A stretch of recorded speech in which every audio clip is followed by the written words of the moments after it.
होता टी। मैं रिकॉर्ड कर लेती हूँ ताकि हम भेज सकें आपका।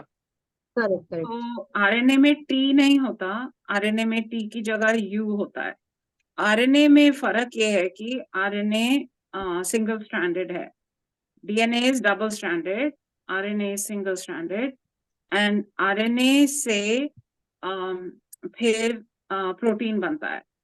अब जो प्रोटीन बनता है, अगर सेल, अब ये सब न्यूक्लियस में है, डीएनए जो है वो न्यूक्लियस में है। न्यूक्लियस, इसको जेनेटिक मटेरियल बोलते हैं। आरएनए तो को। डीएनए को। डीएनए। तो हाँ, अब जो जो डीएनए है, मुझे ना समझ नहीं आ रहा मैं क्या बताऊं, कितना बताऊं।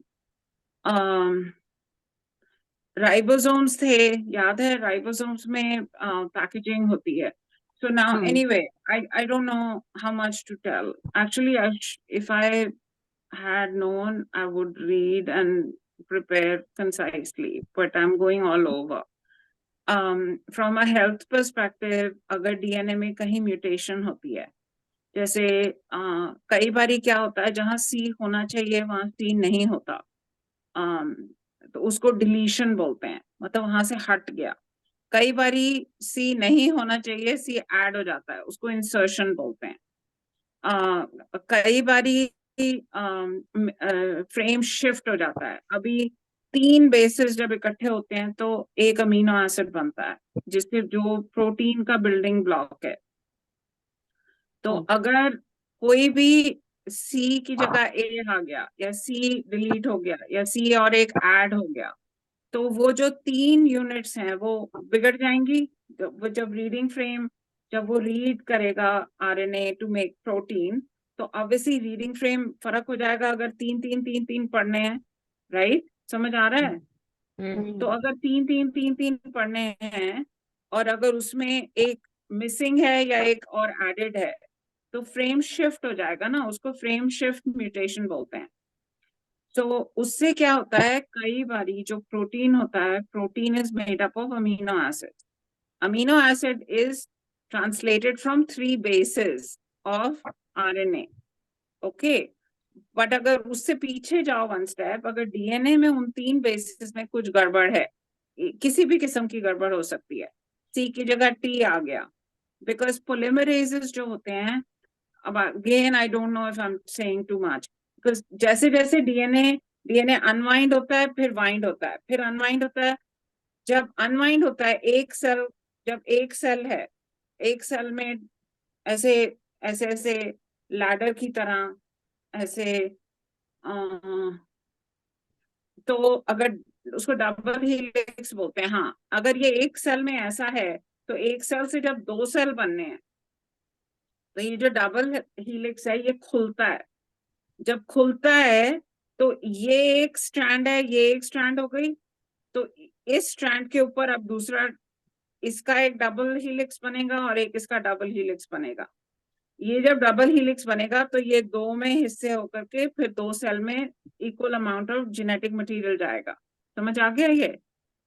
अब थोड़ा थोड़ा पूरा अब तो नहीं ये आया। जब अलग हुआ और डबल स्ट्रैंड होना शुरू हुआ, तो कहीं पे भी अगर कोई बेस मिस्टेक हो गई, पोलिमरेसेस जो होते हैं वो read, there are proof reading, they add, they proof, अगर कहीं गड़बड़ हो गई तो वो दूसरे सेल में, उसको म्यूटेशन बोलते हैं।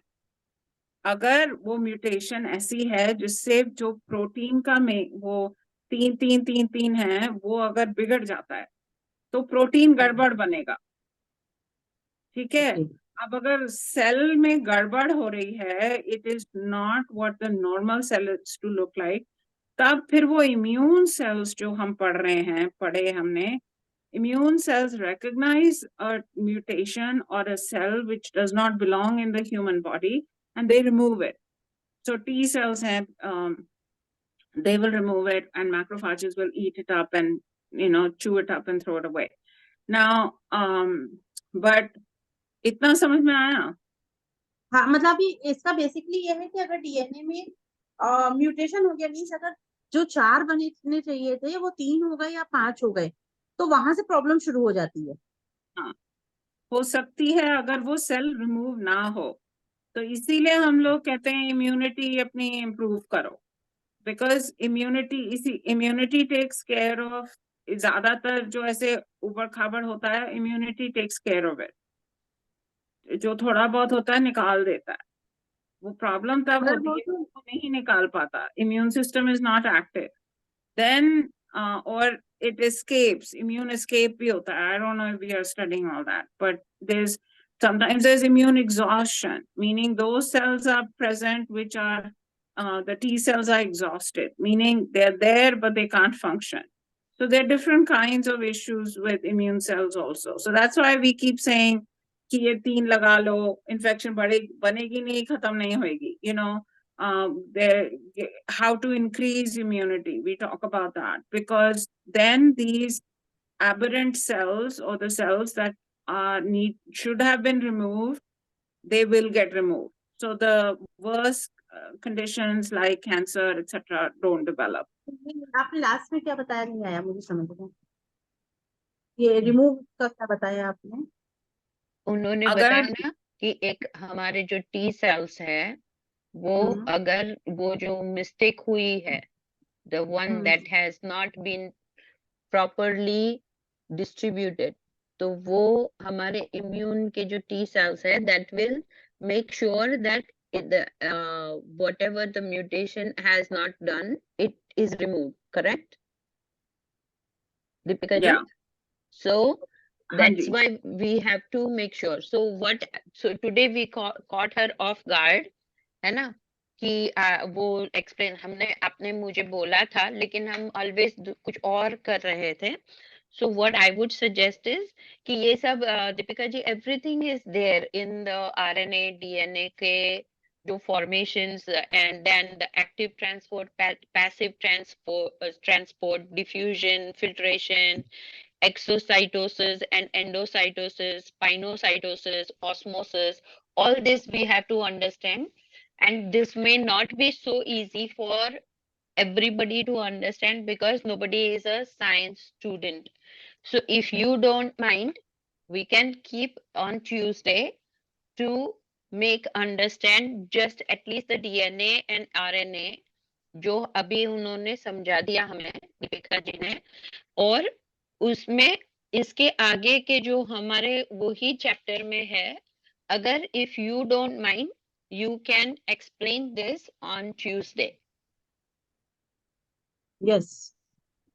No, I want her to make sure that she is okay doing that. And then if she is okay, then I will put it on the group. जिनको भी आना है तो वो आके समझ लेंगे, जिनको नहीं समझना है that's fine. लेकिन ये पूरा चैप्टर ही important है because it is based on the tissues, nucleus and the cells. Yes, मतलब इस तो वाले हम चैप्टर को ही स्टार्टिंग से एक एक टॉपिक लेके कर लें, थोड़ा थोड़ा सा नहीं इतना सारा डिटेल तो उनको भी तो पढ़ाई करनी है ना, तो वो हमें जैसे टीचर समझाते हैं हाँ, अभी जैसे उन्होंने समझा दिया द मेन थिंग्स, वो अगर समझा दिया बाद में आप पढ़ोगे तो दैट विल बिकम इजी, है ना. अगर she will keep on doing one by one तो उनका भी पढ़ाई नहीं होगा, उनका भी टाइम नहीं होगा. So in short, she will explain and she will give us a thing that is something related to the this thing what you call syllabus.